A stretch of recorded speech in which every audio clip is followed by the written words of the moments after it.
This episode is brought to you by the magic of Loot Crate, the monthly subscription box for everything nerdy. For the July crate, you will warp into the future with all sorts of awesome sci-fi loot from your favorite franchises, like Star Trek, Rick and Morty, Futurama, and more. If you want to get your hands on this awesome futuristic Loot Crate, all you have to do is sign up before the cutoff on July 19th at 9 p.m. Pacific time. So stop lollygagging and go sign up at lootcrate.com/desk and enter code DESK to save $3 on your new subscription today.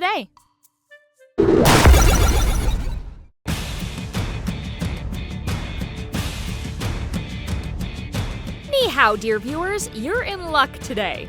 I have a story about an officially licensed Nintendo product aiming to put an end to child illiteracy. And no, I'm not talking about Mario Teaches Typing. I'm talking about white knuckle scoring. I'm Jocelyn the intern. I do all the research nobody else wants to, straight from the desk of Death Battle.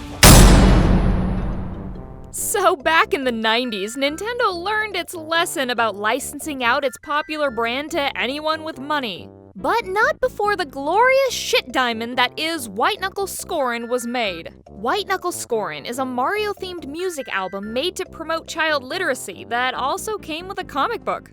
Now, if you're thinking, hey, music that teaches kids to read, that's great. Well, you would be right if that was the case. But it's not. At all.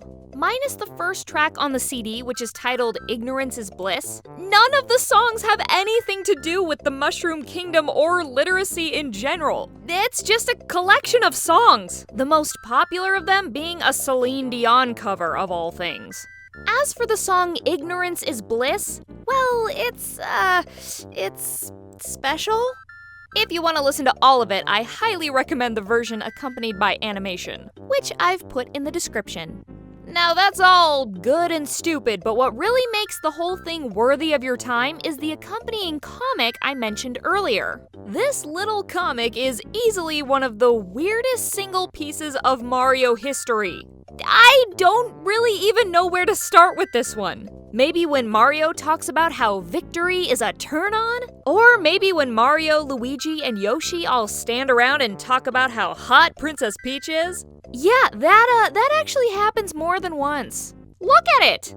Oh, also, did I mention that Bowser is illiterate? And like all evil anthropomorphic turtles who can't read, he plans on becoming an oil tycoon and joining OPEC? I'll save you the Google search and just tell you the OPEC is the Organization of the Petroleum Exporting Countries. And how the hell does an illiterate turtle know what OPEC is?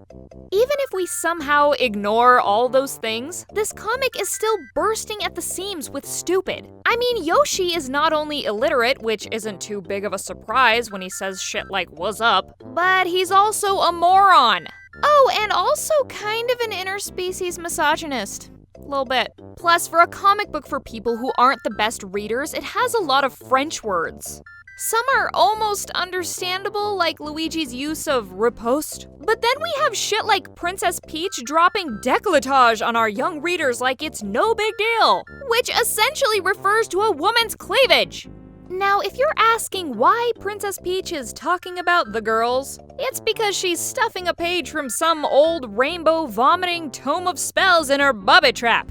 That would have been bad enough, but then they immediately comment on how the guards didn't notice the extra lump in her, I quote, dynamite bod.